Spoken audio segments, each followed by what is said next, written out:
মানবতা বিরোধী অপরাধের অভিযোগে গ্রেপ্তারি পরোয়ানাভুক্ত 15 জনকে বাহিনীর হেফাজতে রাখা হয়েছে বলে জানিয়েছে সেনা সদর। বিকেলে সংবাদ সম্মেলনে মেজর জেনারেল মোহাম্মদ হাকিমুজ্জামান সেনাবাহিনীর অ্যাডজুটেন্ট জেনারেল এই কথা জানান। আজকে বাংলাদেশে যে পরিস্থিতি চলছে সেই পরিস্থিতিতে অনেকে বলছেন যে বাংলাদেশে গৃহযুদ্ধ চলছে, কেউ কেউ বলছেন যে বাংলাদেশ গৃহযুদ্ধের পথে।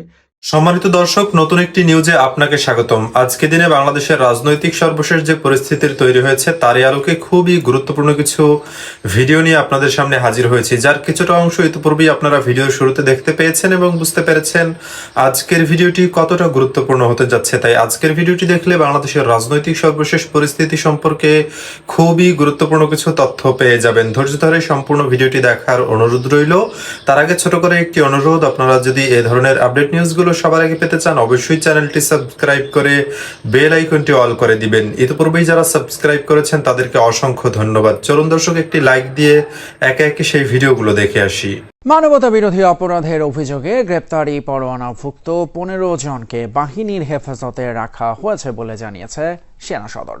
বিকেলে সংবাদ সম্মেলনে মেজর জেনারেল মোহাম্মদ হাকিমুজ্জামান সেনাবাহিনীর অ্যাডজুটেন্ট জেনারেল এই কথা জানান।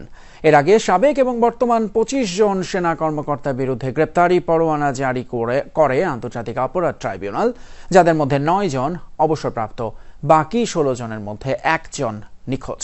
সেনা সদর জানিয়েছে, গ্রেপ্তারি পরোয়ানার কপি এখনো হাতে পায়নি সেনাবাহিনী। এছাড়া তিনি বলেন, অভিযুক্ত হলেই বরখাস্ত হবেন এমন বিধানের বিষয়ে ব্যাখ্যা চাইবেন তারা।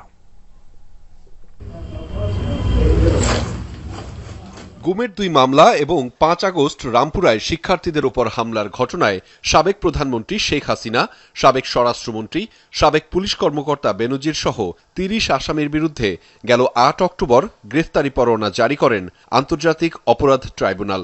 এর মধ্যে ডিজিএফআই এর সাবেক 5 প্রধান সহ 25 জন সেনা কর্মকর্তা। জানিয়ে শুরু হয় আলোচনা, কারণ দেশের ইতিহাসে চাকরিরত অবস্থায় এত সেনা কর্মকর্তার বিরুদ্ধে গ্রেফতারি পরোয়ানা এটাই প্রথম। ট্রাইব্যুনালের ইস্যুকৃত ওয়ারেন্ট নিয়ে অবস্থান ব্যাখ্যা করতে শনিবার বিকেলে সেনানিবাসে ব্রিফিংয়ের আয়োজন করে সেনা সদর। জানায়, মানবতা বিরোধী অপরাধের অভিযোগে সাবেক ও বর্তমান 25 জন সেনা কর্মকর্তার বিরুদ্ধে গ্রেফতারি পরোয়ানা জারি করেছে আন্তর্জাতিক অপরাধ ট্রাইব্যুনাল। তবে এখনও ওয়ারেন্টের কপি হাতে পায়নি সেনাবাহিনী। আমরা এখন পর্যন্ত ওই ইয়েটা পাইনি, যেটা ওয়ারেন্ট আমরা এখনো আমাদের হস্তগত হয়নি। বাংলাদেশ সেনাবাহিনী সংবিধান স্বীকৃত বাংলাদেশের সকল আইনের প্রতি শ্রদ্ধাশীল। আমরা 8 তারিখেই তাদেরকে আমরা আর্মি ওন কাস্টডিতে আসার জন্য একটা অর্ডার, যেটাকে আমরা বলি অ্যাটাচমেন্ট অর্ডার, আমরা এটা দিয়েছি। বাহিনীটি বলছে 25 জনের মধ্যে 9 জন অবসরপ্রাপ্ত, 1 জন এলপিআরে চাকরিরত 15 জন। 8 অক্টোবরের পরই 15 জনকে সেনা হেফাজতে রাখা হয়েছে। মেজর জেনারেল কবির না জানিয়ে অবৈধভাবে ছুটিতে গেছেন বলেও ব্রিফিংয়ে জানান মেজর জেনারেল হাকিমুজ্জামান। 15 জনের মধ্যে 1 জনকে শুধু মিসিং, বাকি সবাই জয়েন করেছে, এই হেফাজতে চলে আসছে। 14 জনই আমাদের সেনা হেফাজতে চলে আসছে। আর এলপিআর একজন আছে, সেও আসছে, এলপিআর যে আছে সেও জয়েন করেছে। যাদের নামে অভিযোগ উঠে তাদেরকে আমরা এরকম হেফাজতে প্রথমে নিয়ে নিই, তারপরে তার বিচার কার্য শেষ হয়। এই কোর্ট মার্শালগুলো, বিভিন্ন প্রকারের কোর্ট মার্শাল আছে, এইগুলো সব শেষ করার পরে রায় যখন হয় তখন তার বিচারের রায় অনুযায়ী আইনানুগ ব্যবস্থা গ্রহণ করা হয়। মানবতা বিরোধী অপরাধে অভিযুক্ত হলে সঙ্গে সঙ্গে তিনি চাকরি থেকে বরখাস্ত বলে গণ্য হবেন এমন প্রশ্নে বাহিনীটি বলছে, আগে যথাযথ কর্তৃপক্ষের কাছে আইনি ব্যাখ্যা চাওয়া হবে। যারা গুম হয়েছেন তাদের প্রতি সহানুভূতিশীল সেনাবাহিনী এমন মন্তব্য করে এই সেনা কর্মকর্তা জানান, রায় যা আসবে তা মেনে নেবে সেনাবাহিনী। সেই সাথে বলেন, সেনাবাহিনীতে থাকার সময় তারা অন্যায় করেনি, বিভিন্ন বাহিনীতে প্রেষণে থাকাকালে জড়িয়েছেন অপরাধে।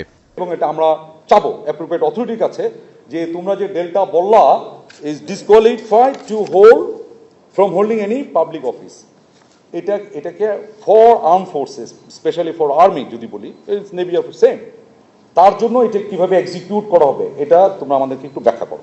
এই যে 15, 16, 17 জন যাদের কথা বললাম, এই সবগুলোই যে ঘটনা যেগুলো বলা হচ্ছে সেগুলো ছিল তারা আইদার র্যাবে ছিল অথবা ডিজিএফআইতে ছিল ইত্যাদি।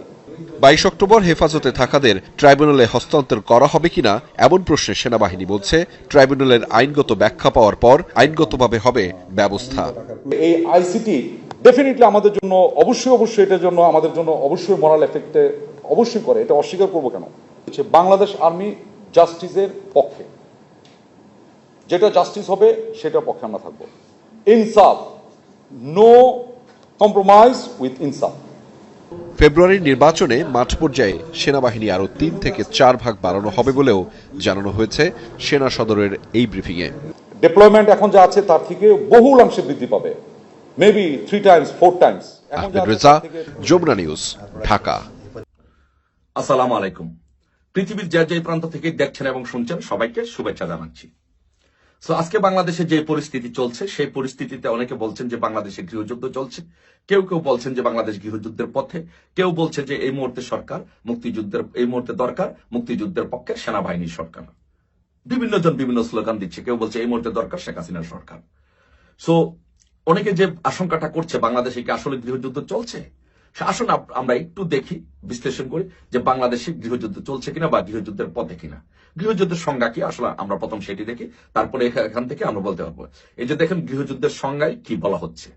গৃহযুদ্ধের সংজ্ঞায় বলা হচ্ছে যে গৃহযুদ্ধ হলো একটি দেশের বা রাষ্ট্রের অভ্যন্তরীণভাবে দুটি বা ততোধিক সংগঠিত দল বা গোষ্ঠীর মধ্যকার যুদ্ধ, যেখানে একটি দল কোনো অঞ্চল, সরকার বা নীতি পরিবর্তনের বিরুদ্ধে লড়াই করে। এখন আমরা স্পষ্টতই দেখতে পাচ্ছি যে এখানে যে একটি দেশের মধ্যে যদি দুটি। এই ভিডিওগুলো দেখছিলেন, এ সম্পর্কে আপনাদের মন্তব্য কমেন্টে লিখে পাঠাবেন। ভিডিও ভালো লাগলে চ্যানেলটি সাবস্ক্রাইব করতে ভুলবেন না। এবারের মতো এখানেই বিদায় নিচ্ছি, শীঘ্রই দেখা হবে নতুন কোনো ভিডিও নিয়ে। ততক্ষণ সকলে ভালো থাকুন, সুস্থ থাকুন। আসসালামু আলাইকুম ওয়া রাহমাতুল্লাহি ওয়া বারাকাতুহু।